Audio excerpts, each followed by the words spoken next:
저희가 오늘은 야심차게 준비했습니다. 바로 사장님을 위한, 사장님에 의한, 사장님들이 가장 궁금해하는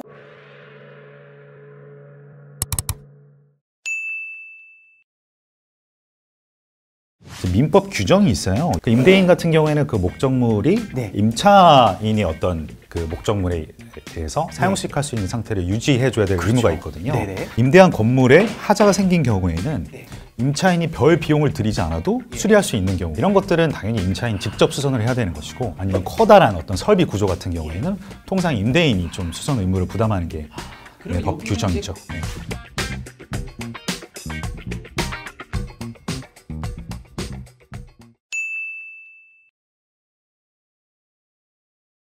그 내부 인테리어를 이유로 해서 뭐 바닥이나 뭐 천장이나 벽 같은 곳을 추가로 공사를 한 경우에 이제 임대차 계약이 종료하고 나가게 될 경우에는 임대차 계약 당시의 상태로 원상 회복시키라는 의무를 말하는 거예요. 그런데 이제 약간 주의하셔야 되는 점은 입주하기 전에 미리 그 목적물에 대한 꼼꼼한 점검이 필요해요. 그 입주 초기에 이런 하자가 있습니다. 상태가 이랬다. 네, 이런 상태가 있습니다. 사진 찍어서 보내고 그 미리 증거 자료들을 확보해 놓는 것이 중요하죠. 그런 사진들은 그래도 법적 효력으로 충분히. 그럼요. 그리고 그 당시에 내가 이런 주장을 했었고 이런 어떤 요구사항을 말했고 이런 것들을 증거로 남겨두는 게 굉장히 중요하죠.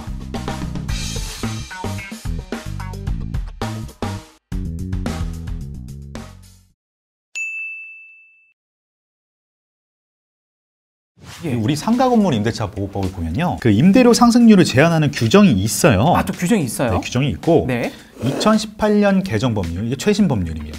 최신 법률에 따르면 임대료를 그 전 임대료에 비해서 5%까지 올릴 수 있도록 규정이 되어 있어요. 즉 월 100만 원 정도를 임대료를 받고 있었다면 105만 원까지만 올릴 수 있다. 임대차 계약을 체결할 때 임대료 상승률을 미리 정해두는 것도 방법이 될 수 있어요. 상승률.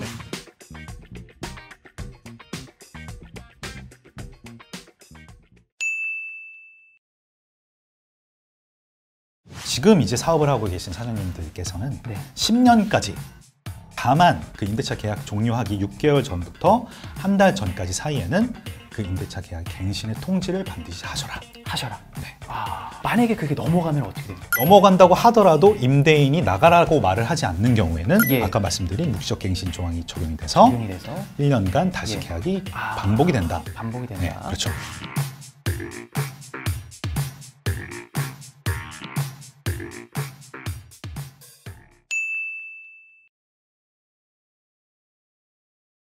우리 권리금 규정에 대해서 이제 2015년 그 개정 법률부터 새롭게 도입이 됐어요. 그런 유형, 무형의 어떤 그 경제적인 가치들을 사장님이 직접 주선한 신규 임차인 후보자로부터 권리금이라는 형태로 회수받을 수 있는 권리를 보호하는 장치가 마련된 건데, 만약에 임대인이 이런 행위를 방해할 경우에는 임차인분에게 손해배상 청구권이 발생하게 되고, 그 임대인에게는 이제 반대로 손해배상을 해줘야 될 의무를 지게 되는 그런 조항이 되는 거죠. 소송이 보통 복잡한 게 아니거든요. 어떤 부분들 좀 유념하면 좋을까요? 임대인의 행위가 권리방해 행위인지, 또 그 권리방해 행위가 정당한 사유가 있는지 없는지에 대해서는 임차인에게 그 주장 책임과 입증 책임을 부여하고 있어요. 그래서 어떤 포인트에 이제 그 중점을 맞춰야 되느냐 하면은, 임대차 기간이 끝내기 6개월 전부터 종료 시까지 이 권리를 행사했다는 것을 주장 입증해야 되기 때문에 요거에 관련된 사실관계, 그리고 그 다음으로는 이 주선이라는 거는 기본적으로 이거는 판례 문구예요. 임차인과 신규 임차인이 되는 자 사이에서 권리금 계약이 이미 체결됐거나 아니면 그에 준하는 어떤 구체적인 약정이 체결된 정도에 달하는 그런 사실관계들을 충분히 입증할 수 있어야 돼요. 그래서 그 두 가지 포인트에 초점을 맞춰서 입증 자료를 미리 좀 확보를 해두셔야겠네요.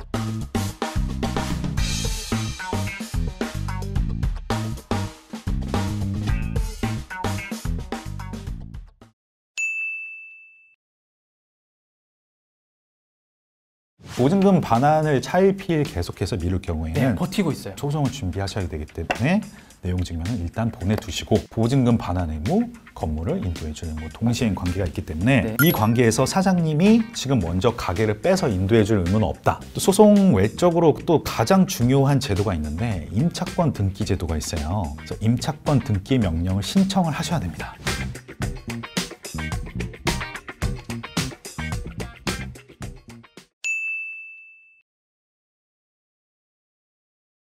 요거는 또 정확하게 또 답이 나와 있는 사안입니다. 단호하게 말씀드릴 수 있는데 예. 모든 근로자들 근로계약서를 작성하셔야 돼요. 그리고 근로계약서는 이제 두 부를 작성해 두셔서 한 분은 이제 사장님께서 소지를 하고 계시고 한 분은 반드시 그 근로자에게 교부를 해주셔야 됩니다.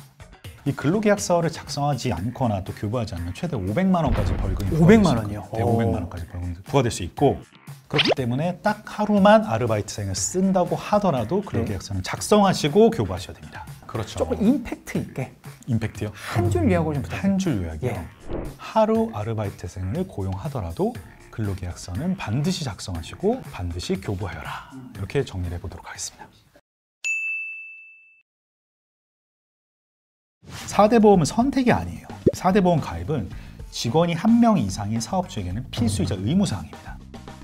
이 사연의 사장님이랑 근로자 두 분이 구두로 합의를 했어요. 구두 합의. 네, 구두 합의도 했고 그리고 또 특약을 넣자. 이게 문제가 될 수 있으니까 우리 네. 특약에 넣어서 서로 합의했다는 걸 보여주자 이렇게 말씀하시고 네. 있거든요. 네, 근로기준법은 우리 근로자들을 보호하기 위해 특별히 만들어진 법이기 때문에 예. 대부분이 강행 규정이에요. 강행 규정에 위반되는 계약서는 특약이고 뭐고 할 것 없이 효력이 없다. 또 제가 팁을 하나 드리자면 사회보험료 부담을 줄여주려고 두루누리 사회보험 지원 제도라는 걸 운영하고 있어요.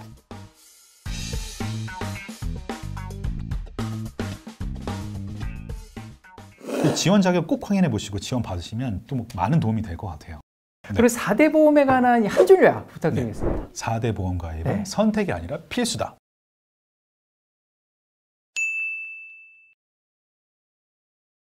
저도 사실 저 개인적으로 고용하고 있는 직원들이 있어요. 그래서 네. 이게 심정은 굉장히 이해가 가지만 네. 결론만 말씀드리면 안 됩니다. 안 돼요. 안 되고요. 우리 근로기준법상 해고는 엄격히 제한되는데 수습 기간 중에는 비교적 이렇게 해고하는 게 자유롭다고 생각하는 사장님들이 좀 계세요. 좀 계신 것 같아요. 네, 근데 수습 기간이 하더라도 정당한 해고의 사유와 절차가 없으면 부당해고가 될 수 있으니까 주의하셔야 됩니다. 또 지금 운영되고 있는 정부 지원 프로그램이 있어서 제가 하나 찾아왔어요. 저 고용유지 지원금이라는 제도가 있어요. 지금. 고용유지 지원금이요? 네, 지금 경영난을 겪는 그 사업주가 노동자, 근로자분을 해고하는 대신에 휴업이나 휴직으로 고용을 유지할 경우에 그 휴업 휴직 수당의 67에서 75%를 정부가 지원해주는 그런 제도가 있습니다. 그리고 이제 해고와 관련된 또 우리 변호사님의 한 줄 요약은요? 웬만한 사유에 있어서는 그 정당한 해고가 인정되기 어려우니 반드시 면밀한 검토를 거치셔야 한다.